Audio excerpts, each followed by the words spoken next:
So what we'll talk about eventually, which I think we'll start now, is in our little bit of time together this morning, we'll talk about an overview of what the MAPCY is.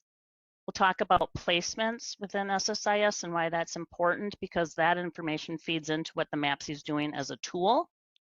Then we'll talk briefly about the scoring and benefits of the MAPCY, and then kind of a little section on additional things to know.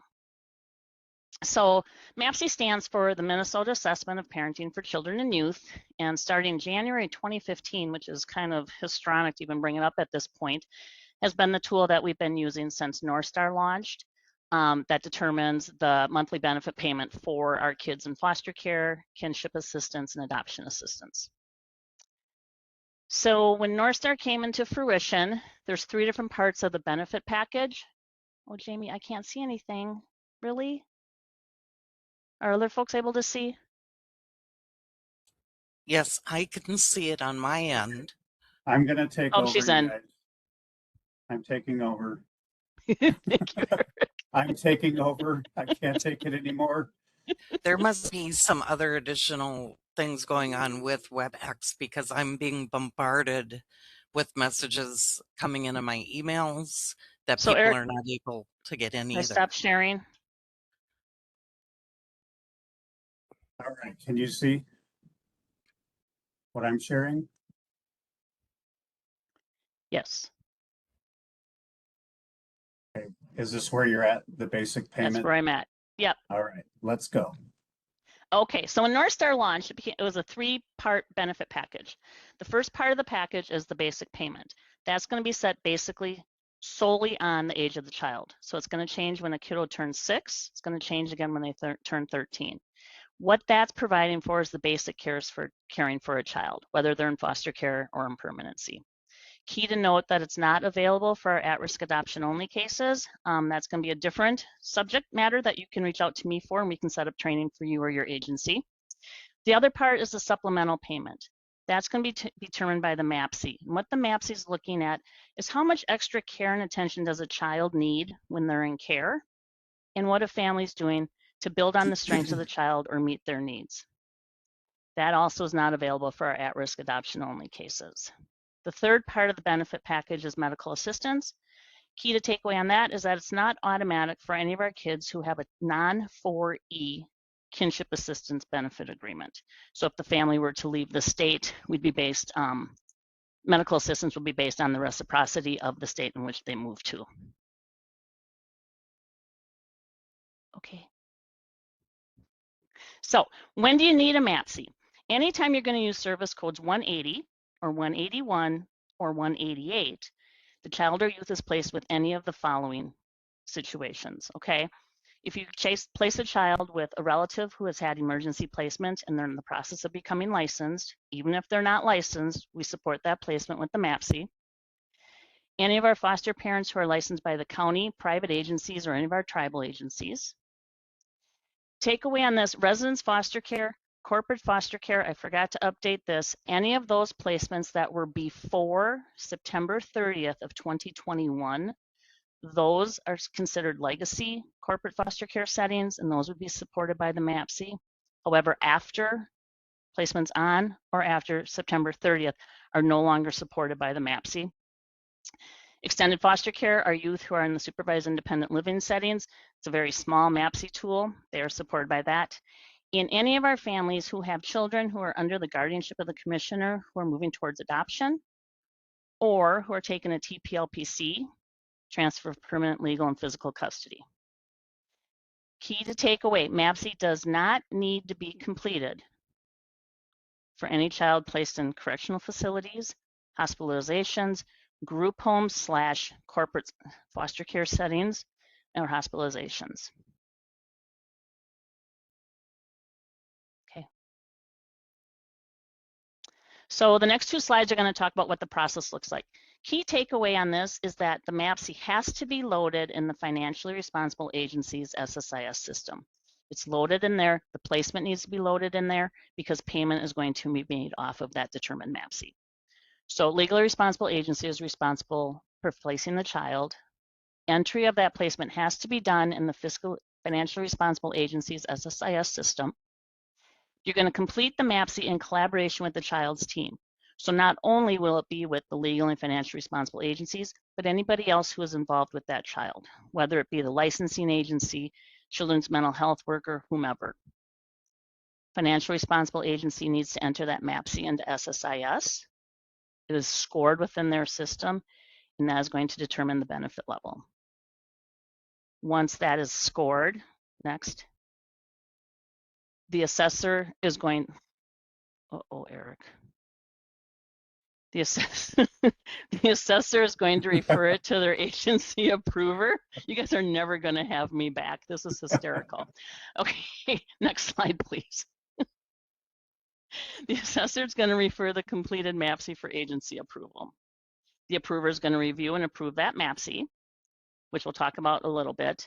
And then once that is approved, like I tell folks, I'm not looking for a raise of hands, but upon approval, a written notice and a MAPCY rating report have to be provided to the caregiver. This is in statute. If you're not doing it today, start doing it tomorrow, okay? And then once the MAPCY is approved, then you'll be able to create your service arrangement and payment can be made to the provider. Next. So there's two different roles for the MAPCY that are important. One is the assessor and the approver. This slide outlines how SSIS mentor and or coordinator would set up the new role. This was provided to me by our SSIS partners. So it's nothing that I have ever done because I don't have those permissions. So you would log into SS Admin and select the list from the Windows toolbar. Obviously look for the role list, click new, enter the name for the new role. Select the user who you are going to assign to that role, whether it is the assessor or the approver. Select that template, and then select the appropriate functions in those available functions list that are in your add button.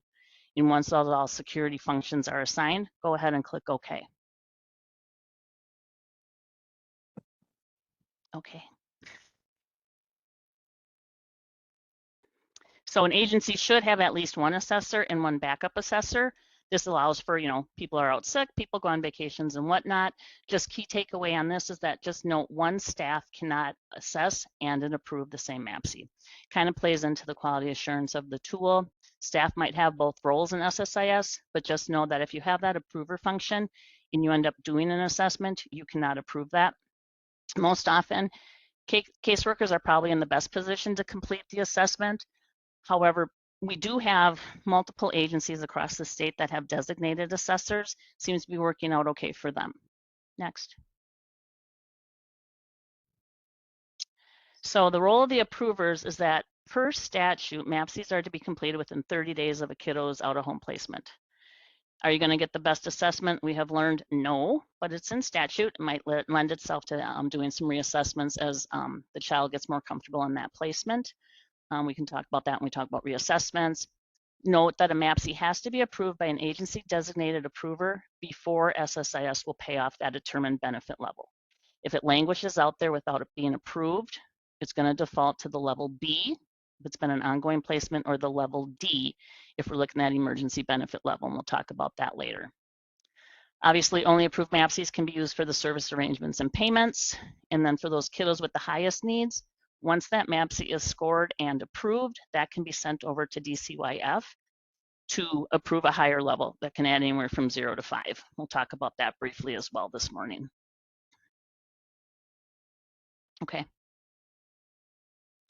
When you're approving MAPCY assessments, you need to check the following that are going to affect the service dates, service arrangements, payments, and the foster care claiming. All of these things play very closely together, so it's very important that we pay attention at the point we're approving. So for the effective date of the MAPCY, if it is the initial MAPCY for a child's placement, the system is going to set the effective date based on the emergency benefit rules, the emergency level D. We'll talk about that. If it's not the first MAPCY for that placement, is the effective date the first of a month? People may wonder, well, why? Things may have changed today, March 24th. The system will let you do a next MAPCY with the effective date of March 24th. However, it's going to guide the user, the assessor, to bump it out to the first of the next month. So if things didn't happen today, where everything changed, the system's going to bump you to April 1. You can ignore that warning, keep the 24th, or move along with that. Just keeps it easier and cleaner for our fiscal friends. Make sure you select the correct placement. This is something that the help desk gets a lot of questions on, and what they have determined when agencies reach out for help and data fixes is just that the wrong placement was selected. So an example I use is that the child was placed with the Andersons, moved to the Bensons for a period of 2-3 months, went back to the Andersons. When you're doing that MAPCY for the second placement with the Andersons, make sure you pick that second placement experience with the Andersons. You need to make sure that you ended the existing service arrangement so you can create the new one.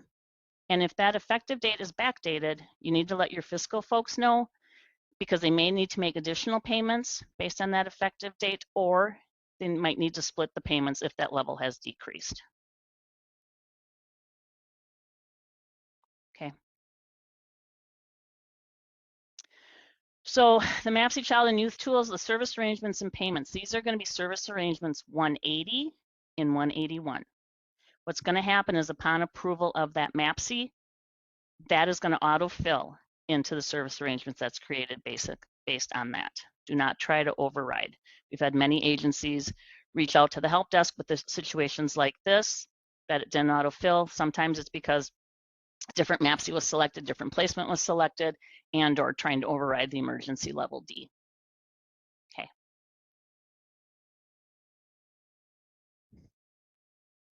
So for the extended foster care supervised independent living, the EFC SIL, when you're going to use that versus the youth tool.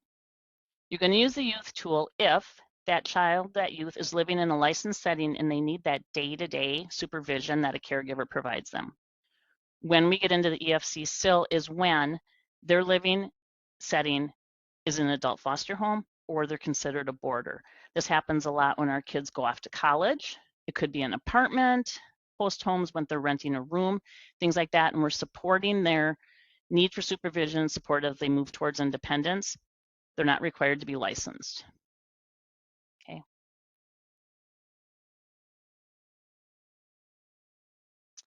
So the youth who are in the EFC SIL, they're the owners of their MAPCY, so they're going to receive the same benefits that they were in foster care.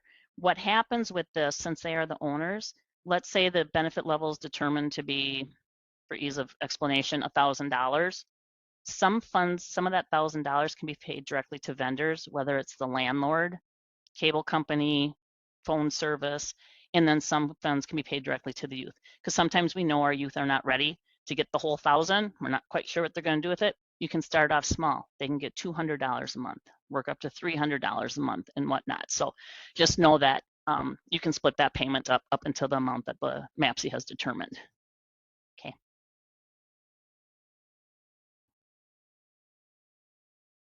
So this would be service arrangements and payments for service 188. Because of this, that you can separate that amount. Upon approval, those amounts do not fill in to the service arrangement because you're able to split that up. Unit type, unit, and rates fields are required, but it cannot be more than what the MAPCY and the basic rate have determined to be for that youth. You will get errors and warning messages associated to the payments and service that are identified, obviously, in the child foster care report.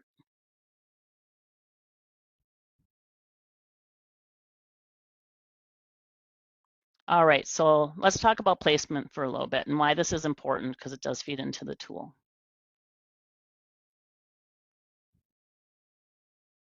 So we need to talk about the continuous placement, because this was what starts in what the emergency level D was formulated around. So continuous placement starts when an agency has the placement control and custody of a child and when they're removed from the home. It might be based on a 72-hour hold, or it could be based on a voluntary placement agreement. It's going to be defined as the entire time that that child or youth is away from their home through legal authority.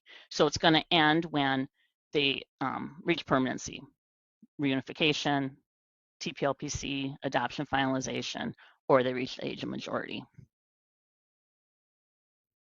Okay. All placements over 24 hours have to be entered in SSIS. There's an exception for law enforcement or tribal social services when they place a child with another parent. It's not a placement. Don't enter the continuous placement or placement. And then just note, a location can be entered so agencies know where a child is. And for those of you who are entering placements for a child, you're well aware that hospitalizations go in as a location, and that's correct. But when we talk about the placement experience for a child in MAPCY, we count those hospitalizations. Okay, so it can really play into building up a child's score and determining their benefit level. And it also helps support those children who are going through an extraordinary levels increase because there is a placement magnifier. So you're not counting hospitalizations as placements per se in a child's placement grid. We are counting them for the purposes of MAPCY. Okay. So this is just a screenshot of what it looks like to enter a child or youth into placement. There are different federal, state, and fiscal rules that require when things get entered. So entry date of a child's placement has to be before the 60th date of placement. You need to select the appropriate provider, and then when those placements need to end, because there are fiscal ramifications that happen if those are not entered in timely. Okay.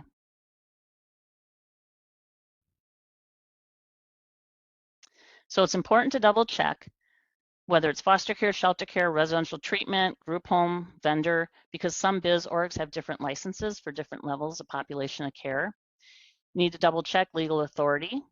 Who has custody and control of this child? Is it Human Services? Is it Corrections? Double check where the family resides. That plays into the placement grid in addition to the MAPCY payments, service arrangements. And like, I can't stress it enough, double check that the correct placement has been selected, because many of the errors received by the help desk are to correct this.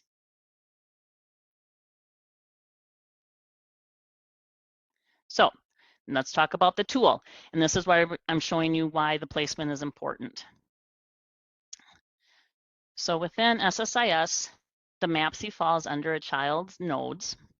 The MAPCY/DOC assessments folder is going to hold the whole history of any DOC, the difficulty of cares that this child has had, which is at this point a little histrionic. Many of our children, since North Star's been around for 15 plus years, some of them don't have DOCs, but it's going to hold the history of that in addition to any of the MAPCYs that have been completed for a child.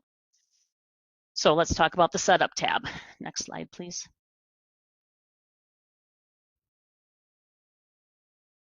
The setup tab is important because what it's doing is recording the information that you have plugged into the system, all about that child, in addition to the placement that you have selected, okay? That information is going to feed into the service arrangements and the payments for this particular MAPCY.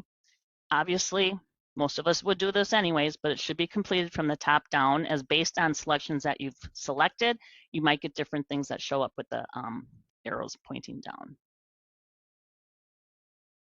Okay. There's an age validation for setup. So if you're completing the MAPCY and you have a child that's on the cusp of turning 13, as long as they are 12 years, 9 months old, you can complete the youth tool. And I beg you to do that because there's many more child needs and parenting indicators that are more relevant for an almost 13-year-old than it would be for a 3-year-old. So as long as that youth is 12 years, 9 months old, you can complete the youth tool. If you try to do it before that, the system's going to give you an error and won't let you move forward. Purpose of assessment, 99% of the time you're going to select foster care benefit level, and foster care would be payable on that date that you plug in for the effective date. There's other initial permanency benefit level. You can feel free to use that. This was initially designed to help capture those children who were moving from a legacy foster care placement, those kids that were placed before January 1st of 15, and now we're going into a North Star permanency option. Post-permanency reassessments, reach out to me if you have questions on that. And then also courtesy assessments for another agency or state. That covers if you're the legally responsible agency or you're completing a MAPCY for an ICPC case, interstate compact on the placement of children. Fair hearing comes into play if we've had appeals, and then legally but not financially responsible agency. Okay.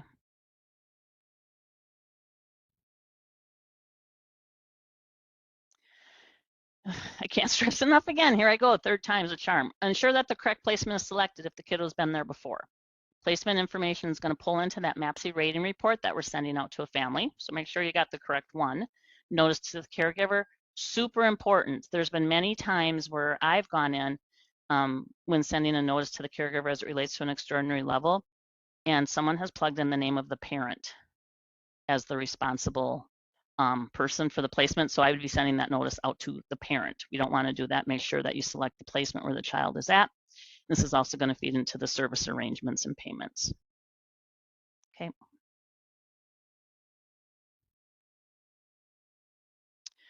Okay, here we get into the nitty-gritty of the emergency level D. Okay, so the effective date is basically going to be the beginning of the placement. SSIS is going to set the effective date according to the business rules as they surround emergency level D. Please do not try to override it. The system's working as intended and was built, and this is going to be the rules that surround that. Next slide, please. So the next 3 slides are going to talk about the emergency level D and the rules that were built around it. These are in statute, so they are here for keeps for now. And SSIS, I know, spent a ton of time figuring this out and how to build it, so not going away anytime soon. So the emergency level D is available to agencies within the first 30 days of a kiddo's continuous placement. It does not have to be used.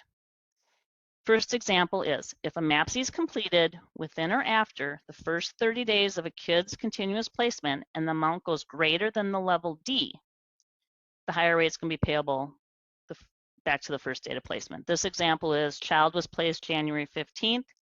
You completed that MAPCY, whether it was January 17th or today, and that level goes up to level F.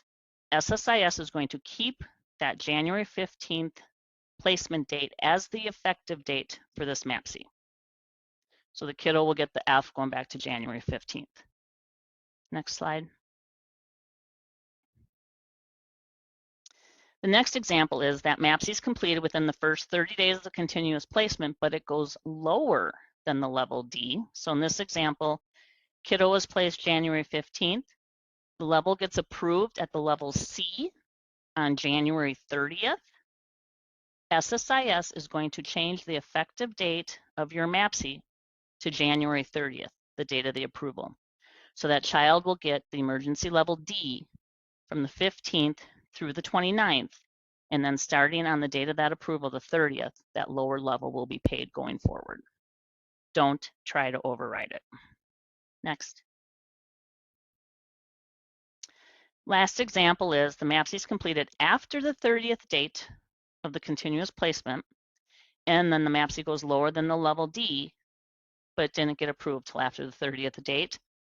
It's going to pay that level D for the first 30 days. So same example, kiddo's placed January 15th. You get the MAPCY done, it's the level B, but it doesn't get approved until today, March 24th. That child's entitled to the level D from January 15th through February 14th in that lower level B or C, whatever I said, is going to be payable on February 15th. Once again, don't override it. I know a lot of agencies use this, so it gives that family the guaranteed level D for the first 30 days, but does not have to be used. Okay, next. So after you're done with the setup tab, we move into the documents tab. This is the meat and potatoes of the whole caboodle. It starts off with an introduction of what we're looking at within a certain domain. It's going to capture the child's needs in addition to the parenting that we're looking at within this. Those are the 3 sections that it contains. Each child needs section and each parenting, care, and attention have a text box to explain if you have a child need of D or a high level of parenting of extensive or exceptional. Okay. The MAPCY scoring tab provides a summary of each of the MAPCY domains. If you look at this slide, needs rating is going to show you the needs that were created for this child, what were rated, and the highest level of parenting that was selected within that indicator. You move forward to the right, it's going to give you the total points that were afforded in that domain. You follow that down. This child had a score of 83, translated into a starting benefit level of J. This example is there's no child care increase. That plus the starting equals the standard benefit level. This one shows that it's agency approved. This child had 3 levels of extraordinary level increase. That was state approved. Then you take the standard plus the extraordinary. That's going to give you the final benefit level, and this one shows a current approved level of M, as in Mary.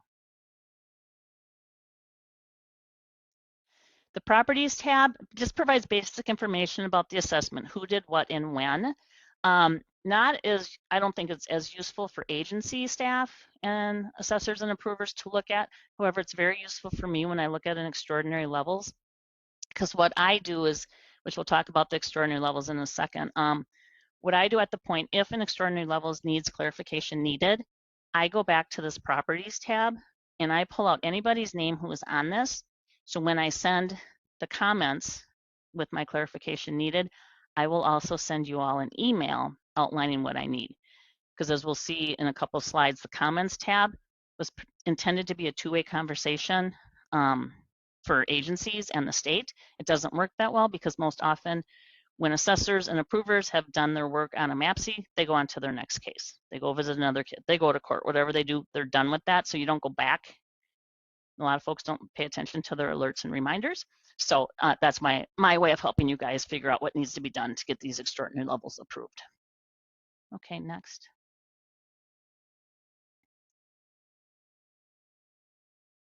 The redaction tab was created, oh gosh, probably 3-4 years ago. This was part of a legislative action as it related to releasing information on different cases. It was started with the auto home placement plan. SSIS, God love y'all, threw it in for redacting the MAPCY as well. I have never used it. It's there if you would need it. It just shows redacted text in place of any of the merge fields that would pull out any identifying information. And then we get to the comments tab. And like I said, an alert or reminder is not created, not that no one was paying attention to them anyways, so that's why I will come back to you with things that I might need within a particular MAPCY to get things approved. So just kind of shows, it populates what's done at the point you send a MAPCY for approval. When a MAPCY is approved, back and forth, things are set back to draft. So just know that comments can be held in there. Okay. So another part of my job is to review and approve extraordinary levels. I hold this part of my job very close to my heart because it's really helping support our kids in care and in permanency. At the tail end of the legislative sessions that passed North Star, we had special interest groups that came in, and thank goodness they did, because they created the extraordinary levels, because those were designed to help support our highest needs kids who are being placed and held in the community and out of a more restrictive setting. And what it's looking at very closely is what are families doing, caregivers, placement resources doing, as it relates to providing intense supervision that keeps these kids placed in the community. Okay, and some of these kids could be eligible for, let's say, PCA services, waivered services, whatnot, but not receiving them, and the family's doing above and beyond normal parenting to keep these kids with them. Two different exemptions are the rule, which can be broken. However, exemptions are parenting foster youth who are living with their children in family foster care, and then any of the youth who are using the EFC still. As it relates to this first button, so parents fostering youth living with their children. An example that happened years ago was we had a 15-year-old minor mom of 2 littles, and they couldn't get her into the extraordinary levels because in the young parent domain, since she was parenting, excluded. So we had her and their agency, their director, write a note to us about what was going on. We were able to allow that to go through. It had turned out that this 15-year-old was trafficked, and the littles were a result of her pimp, and the foster parents were doing amazing things. We got this youth up to a queue that really helped support her placement and allowed her to be mentored into the parenting role for her and her kids. So that was one good thing we've done along the way. Okay, next. So at the point you score a MAPCY, SSIS is going to look at these things for you. It's going to look to see, is the MAPCY score 62 or greater? Then it's going to look at any high needs that you have in domain D. So if you have any child need of D as it relates to mental health, physical health, or developmental, that's going to pass the entry test. Or if you have a C for both mental health and developmental, that passes the entry test. Once it passes the score and high level of need, then it's going to look at the parenting that's going on in the supervision domain, which is C. If you have any parenting of extensive or exceptional, that passes the third entry test. You don't have to worry about it. SSIS is going to do it automatically at the point you hit the score button. So once it's done, if it meets those tests, it's going to bring you to the next slide, which is what we call the certifying tests. Oh my goodness. Did I forget a slide, Eric? Can you go up one?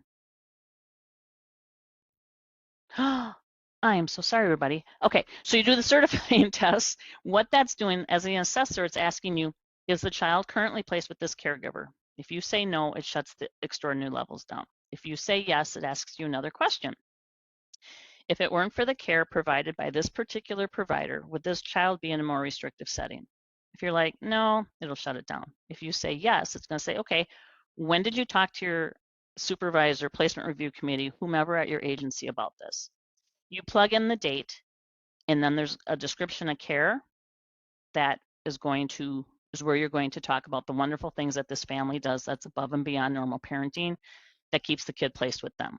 It's going to go, SSIS is going to look through a few more selections that were in the MAPCY, and then it's going to guide you through additional, I cannot believe I forgot the slide, sorry. It's going to guide you through additional things as it relates to overnight cares, medical cares, restricted placements. It's going to look at the sibling magnifiers, the placement magnifiers. This is kind of the stuff I can talk about to you and your agency if you invite me to do policy training for you. Okay, next slide. That was a really quick summary. Sorry, everyone.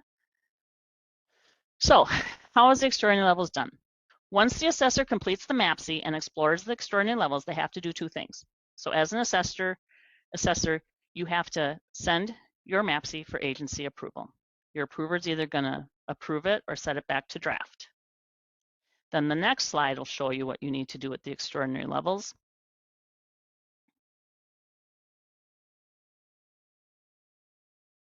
For the extraordinary levels, in the action menu, you need to send it for agency certification. That's going to land it with your approver. So your approver is going to look at two things. They need to look at approving the MAPCY in addition to certifying the extraordinary levels. So the approver will send for state approval. That lands it over on my side of SSIS, say, hey, I got to go to the other agency to take a peek, reset it to draft, or they can still deny agency certification. Next. So the agency approver is going to review the EL request. If it's appropriate, they're going to send it for state approval. Like I said, that lands it over with me. Note the MAPCY has to be agency approved before you can send an extraordinary level over to the state for review and approval. Once the extraordinary levels is sent for state approval, it's going to fall off the approver's approval log. Note that payment can be made off of that determined MAPCY level while the extraordinary levels is being completed. I would guess 99% of the time, we don't even have to run into that because as you guys send things over to me for review, I try to get those done same day. So there would not be any delay in getting that done. And even if we go for clarification needed, we try and get that done within 30 days. So most often there's not a delay in payment to the family. Okay, next.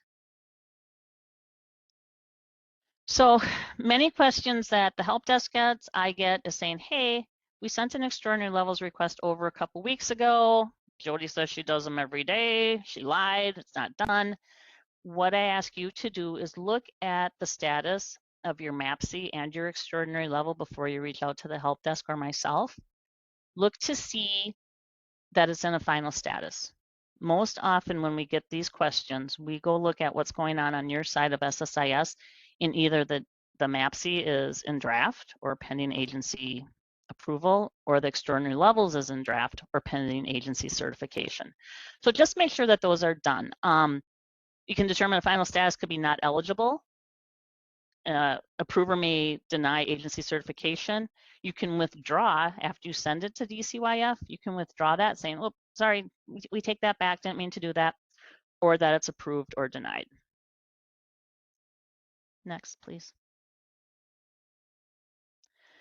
So I have an arbitrary 15 days to review extraordinary levels that are sent over to me.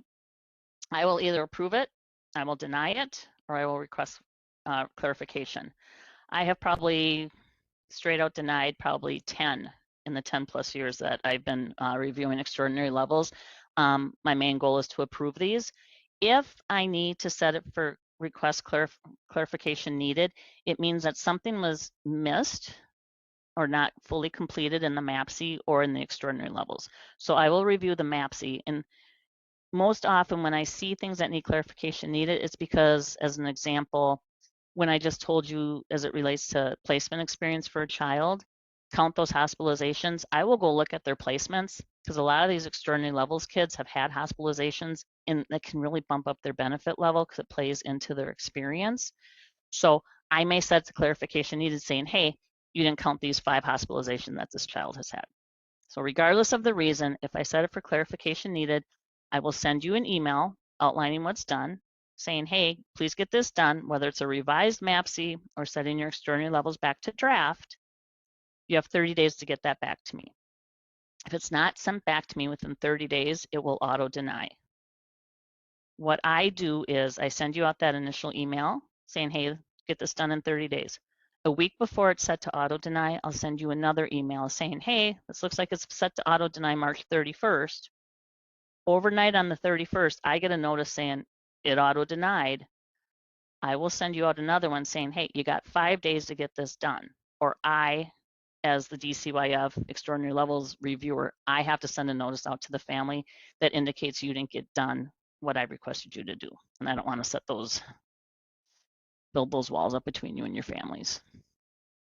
Okay, next. So there's an extraordinary levels log that is available to approvers.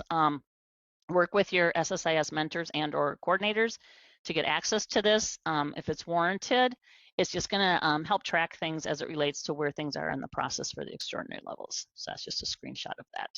Next. So scoring and benefits, we'll kind of fly through this a little bit. We're getting a little scrunched for time, so let's go. Okay, there's no magic formula for determining what a child's MAPCY score is. SSIS is going to score it, and it does the same whatever agency you're at within the state. What this does is it provides a consistent scoring process throughout the state, which is different than what that difficulty of care back before North Star was built did. So right now you can get a kid up to a level N, but unless you describe those things, get it past your approver and up to the state for review, it's not going to happen. So SSIS is going to add up all the domains except for the child care domain, including any special points to get to the MAPCY points. Then it's going to translate it into what they call the starting benefit level, which can be anywhere from level B through L. Then it's going to add the child care increase, which can go anywhere from 0 to 4. That's going to recreate the standard benefit level. And at that point, we add the extraordinary levels onto that. So a combination of extraordinary levels and child care, or just extraordinary levels based on the MAPCY, can get a child up to a level Q. Next. Speaking of domain H childcare, so when you're in domain H, whether in the child tool or the EFC SIL tool, these are the needs, okay? Things change at the point a child turns 7. There's automatic increases and decreases within the MAPCY scoring grids. So A is going to be an average for the year, for the calendar year of less than 10 hours a week. Goes all the way up to level E, which can add 4 levels of childcare, which is 40 plus hours more per week of childcare needed as it relates to getting a kid to care, having the child be there, and bringing the kiddo home. And just note that it's based on the average for the calendar year. So it can be a painstaking experience to do with a family, but it really is going to help them out, especially if you're moving towards permanency. So we want to get it as high as we can so the family doesn't have to come back for reassessment and or things get cut in half at the point the child finalizes. Next slide. So payments based solely on what the MAPCY determines plus the basic level. SSIS programming will not allow you or an approver to override the benefit level. There's separate cost codes built in that you can pay above what the MAPCY determines. Nobody's using it because nobody has any money, but just note that you cannot go higher. You're like, it doesn't pass my smell test. This kid's not a G. I think he's a K. Well, the G is what was determined. Next. So this year, for this fiscal year, this is through June 30th of this year, Basic rate for our 0 to 5ers is $827. The 6 through 12s is $979, and 13 and older is $1157 a month. Each level of the MAPCY is $121. So as you can see on the bottom of this slide, if a kid gets up to a level Q, that can add additional $1,800 onto what that child's receiving for their basic. Next. Service arrangements and payments. There's 5 key fields for foster care service arrangements and payments. Pay attention to your service start date and obviously your service end date. Make sure you got the right client, the right service vendor, and your right service. These are the 3 brass codes that play into the North Star Fiscal Reconciliation. So make sure you got that when you're working in the land of MAPCY. This is just a screenshot of those different boxes that I just talked about. It's a little helpful screenshot. Next. Obviously, for service arrangements and payments, a valid placement has to be required. Make sure that that service vendor matches the placement provider on the placement grid. Make sure that the MAPCY is approved. If it's placement's less than 30 days, the MAPCY is not required. Service vendor must match the provider selected on the MAPCY assessment. That just makes sense, or the right provider is not going to get paid. Key to note this: if no MAPCY exists or the MAPCY is not yet approved, payments are going to be based on what we talked about with the emergency level D for foster care. If there's no approved MAPCY, let's say it's past that child's first 30 days of their continuous placement, so the level D is gone. The kid's been with the Bensons for 3 months. The emergency level D has already been used. You didn't get that MAPCY completed. It's going to auto default to the level B up until you get that MAPCY completed and approved. Then it can go back and do payment. And like I stated earlier, if you're waiting for an EL to be approved by myself, the agency approved MAPCY will default and you can pay off of that. But like I stated earlier, most often that doesn't need to happen. Okay. So moving to another placement, do you need a new MAPCY? You bet. A new MAPCY has to be completed when a kiddo in foster care changes placements. Why? Because each MAPCY is unique to a particular child with a particular placement resource. Okay. Many times kids change placements because their needs have changed or the provider has changed. Let's say they were initially placed with a non-relative home and then they were placed with a relative. We're going to anticipate that that MAPCY is going to look different. Child's needs might be different. In addition to, we know parents parent differently.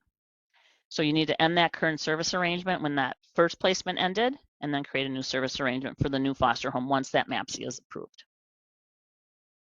Okay. Additional things to know. So reassessment. So this is in statutes, okay? So reassessments must be completed within 30 days of any of the following. For a kiddo in foster care, change of placement locations. We just talked about that on the previous slide. I consider that to be an initial assessment. Legislative language does not, okay? Then for a kid in foster care, if it's been 6 months since the initial assessment and annually thereafter. And this is going to be based on the effective dates. So for that first example, the example I've been working with, the January 15 placement date, you got that MAPCY completed. It kept the January 15th effective date. The next assessment is going to be due 6 months after that, but SSIS is going to guide you to 6 months plus bumping it to the first of the next month. So the January 15th, you would say, yep, next one's due July 15th. SSIS is going to guide you to have it be August 1st, okay?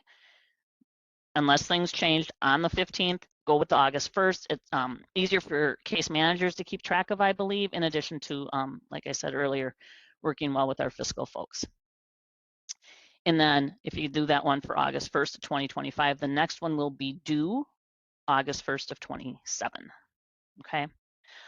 For a kiddo in foster care at the request of the financially or legally responsible agency, what this is looking at is if you know things have changed, let's say 2 more kids came into the home, you know, apple carts got up thrown, what has happened in the family has changed, or services have been set up that the family's doing, whatnot, go out and do a reassessment for the family.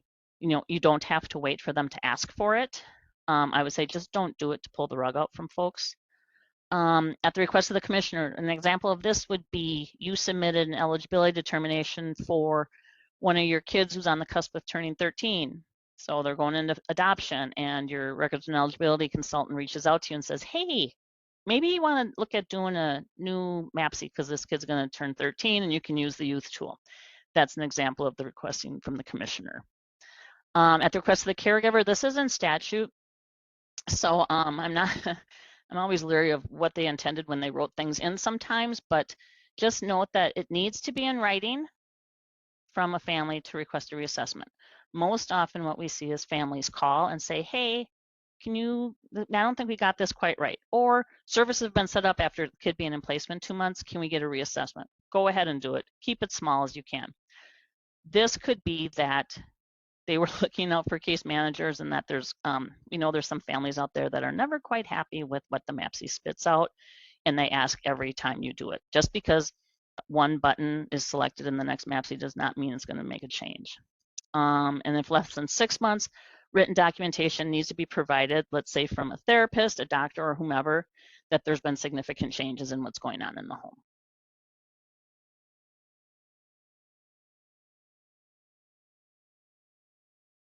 So due date calculations for the reassessments. So as I stated earlier, the initial MAPCY is going to be based on that placement date. The next MAPCY is calculated based on the effective date of the previous MAPCY, which is that 6 months or the 1 year that we just talked about. Due dates for all reassessments are set to the beginning of a month. If it already lands on the first of the month, SSIS is going to keep that. Otherwise, it's going to bump you. Like I can't, it's just really playing well with our fiscal folks. So that's why we stress that multiple times. Next.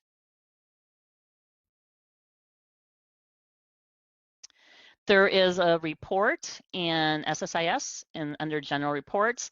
It's assessments due. It falls under the placement tab and it's assessments due MAPCY or DOC. You can look at that to find out when a child's next assessment is due. It's a very helpful tool. There's a couple little quirkies in it that aren't hit off on too often, but if you have questions on that when you go in, sometimes there's some confusion if a child has been brought over to the DCYF side of SSIS with an eligibility determination, and then that adoptive placement or kinship placement has disrupted. We have a little issues with that as far as how it's tracking, but most often for our kids in foster care, it's pretty solid. I'll give you a good idea of when things are due. Next. Okay, these are some frequently asked questions that the help desk has gotten over the past few years. First, can a MAPCY be unapproved? Nope. Nope. Most often, a revised MAPCY is going to be the best way to fix any issues that may have happened with that. That's because it can't be unapproved. So, but can you delete a MAPCY? If it's in a draft status, it can be deleted. Okay, so if you go through and you're like, oh goodness, I forgot it was the wrong placement, I didn't send it for approval yet, as long as it's in draft status, you can delete it.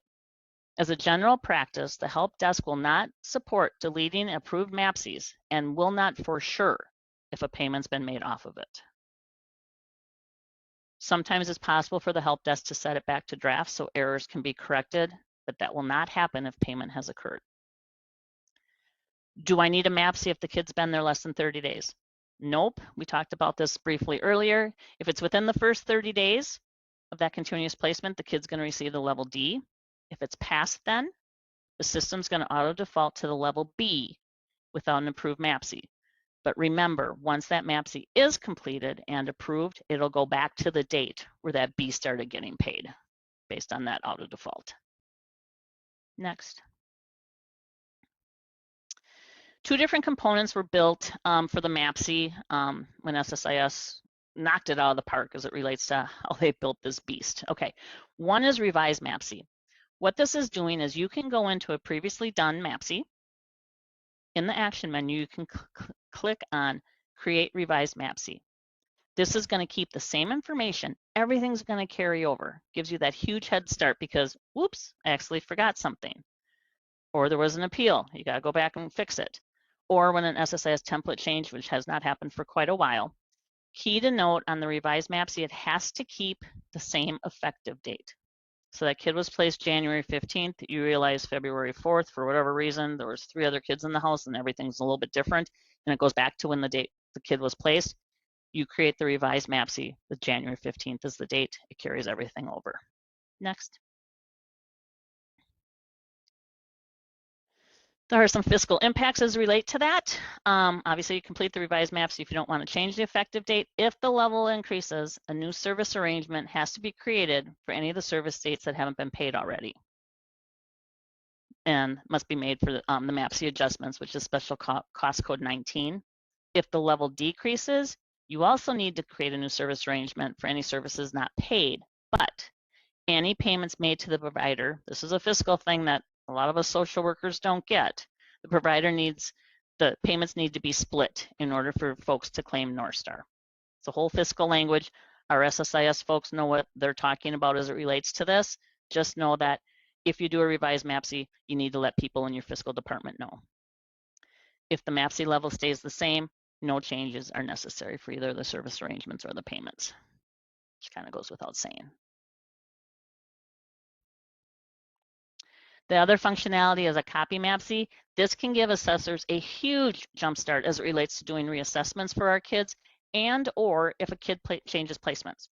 Because this one, you have to have a different effective date. This has the same functionality as the revised MAPCY, keeps that same information, lets you allow to change different things, but you have to change the effective date.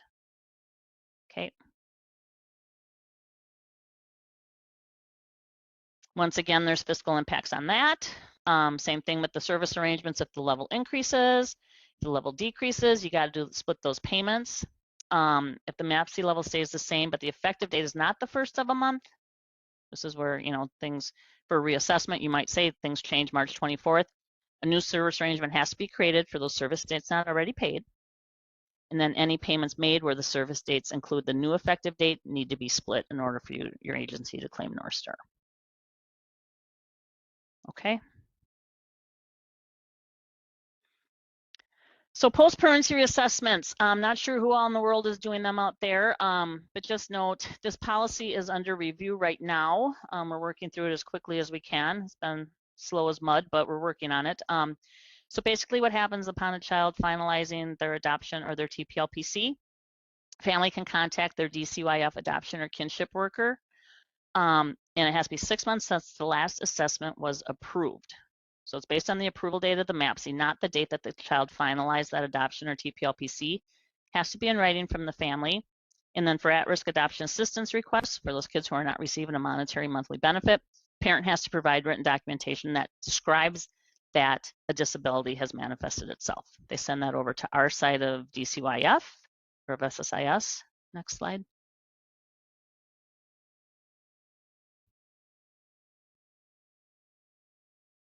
Eric, can I get the next slide, please?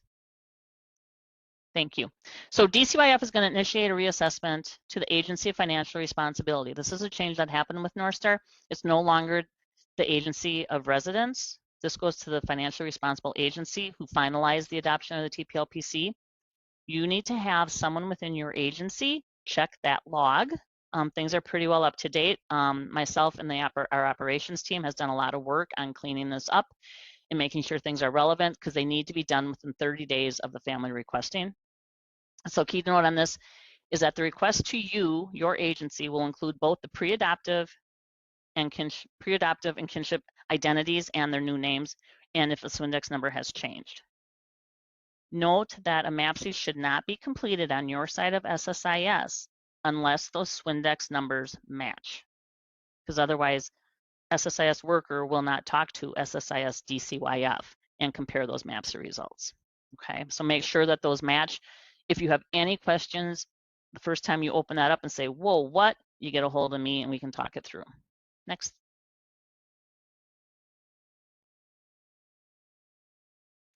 So like I stated, this policy is currently under review. After the MAPCY has been approved, SSIS worker sends a notification with the new proposed benefit level to DCYF.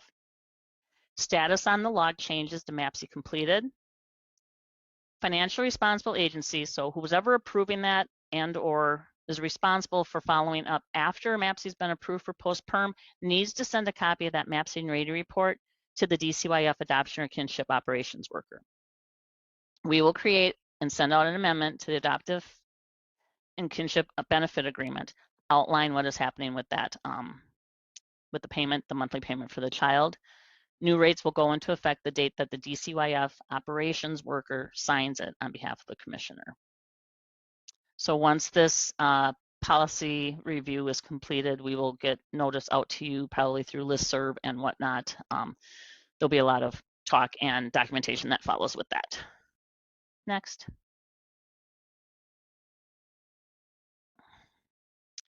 There is a post-pregnancy reassessment log. It's under your searches. You need to have permissions to take a peek at that. So depending on who in your agency is assigned to review those, assign them whatever. Work with your SSIS mentor and or coordinator to get that permissions to view that log. Next. Foster care and waivered services. These are for the placements before September 30th of 2021. There is still out there. It is older than dirt, but there is an SSIS update number 429 that relates to the joint policy between SSIS fiscal and service arrangements and whatnot as it relates to kids who are receiving waivered services. Key note, those are placements before September 30th of 2021. Next. There is a MAPCY search function that also is under search. This was created years ago, mostly to help with our fiscal folks lining up things that they line up. However, it can be a useful tool for case managers. You can search by any of these things. The approver, caregivers, so you can coordinate. If you've got kids from different families that are placed with the Andersons, you can coordinate all your Andersons reassessments and go out there, set up your MAPCY effective dates the same. So there's different things that you can search for. It's a handy tool. Next slide. I think maybe a continuation of the search. Yep. So you can use it to search if service dates or service arrangements or payments overlap MAPCY effective dates. Like I say, fiscal tool, but can be used for case managers. I can talk to the case management benefits to that. Get a hold of your fiscal folks for background information on how it helps them. Next, I think, oh my goodness gracious, you guys, we did it. Okay, important slide, not just because we're done, but this is my contact information. Like I say, drop me a phone call.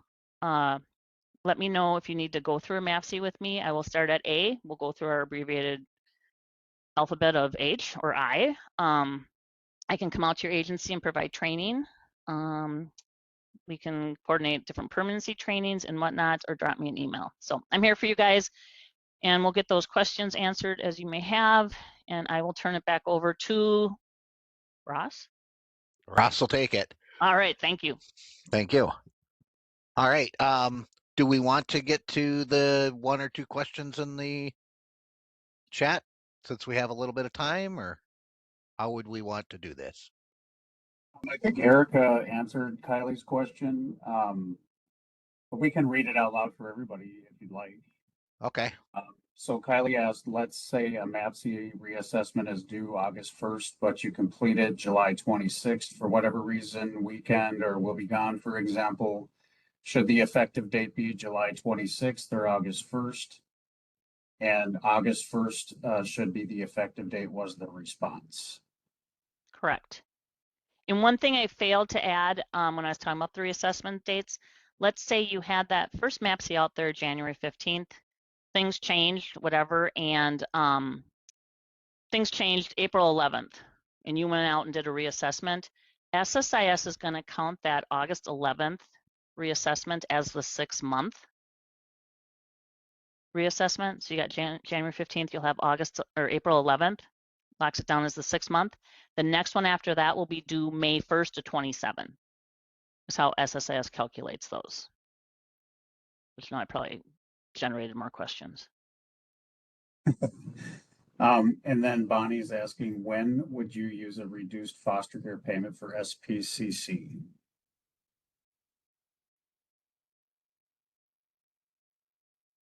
I'm going to have to defer to someone else to answer that one. SPCC, am I not thinking?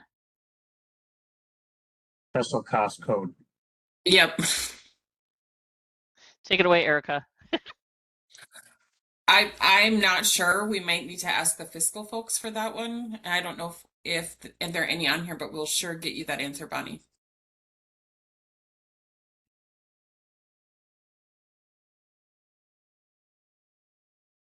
I thought it's never.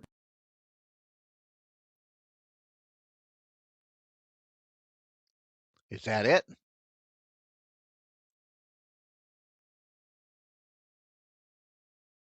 I think if that's it, we can close out the session.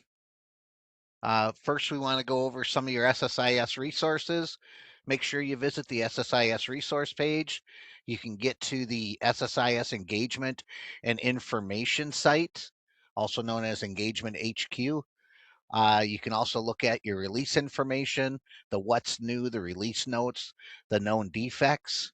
And then under training, you can find your SSIS worker documentation and your SSIS fiscal documentation, as well as all kinds of training.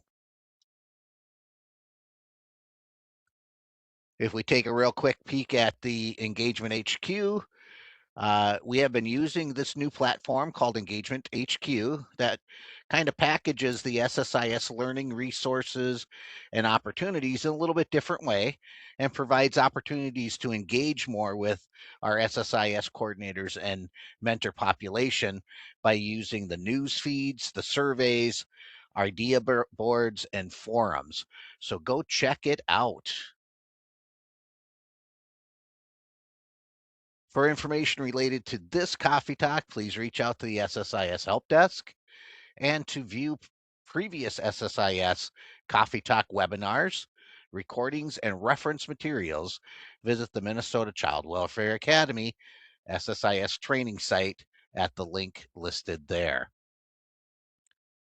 As always, we appreciate you taking the time to spend the morning with us and learn this great information, this time on MAPCY. Thank you, Jody. And you guys have a great day. As always, stay golden, Minnesota. Radio Ross, out.